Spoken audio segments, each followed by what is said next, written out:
Bajaj housing finance का 500 share लिया है 160 रुपए के भाव से, लॉन्ग टर्म के लिए रखना चाहते हैं, तो भविष्य में क्या इसका प्रोग्रेस रहेगी शेयर की?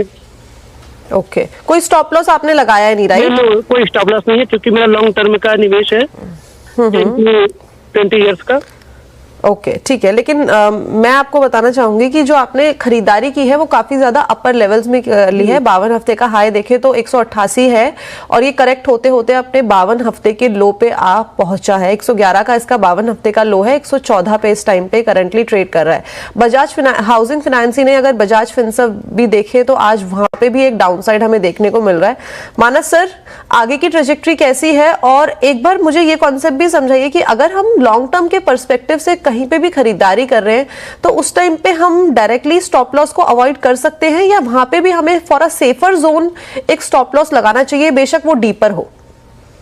तो देखिए कंचन जी, स्टॉप लॉस तो आपको जरूर लगाना है, चाहे आपने टेक्निकल बेसिस पे लॉन्ग टर्म कॉल लिया हो या फंडामेंटल बेसिस पे लिया हो।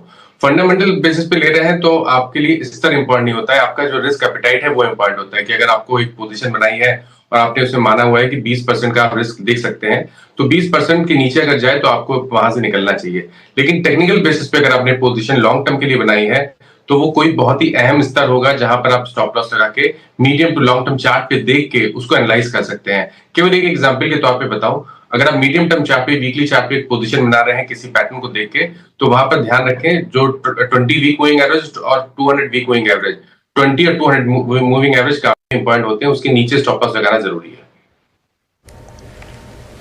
ठीक है, तो ये राय बजाज हाउसिंग फाइनेंस पर आपके लिए आती हुई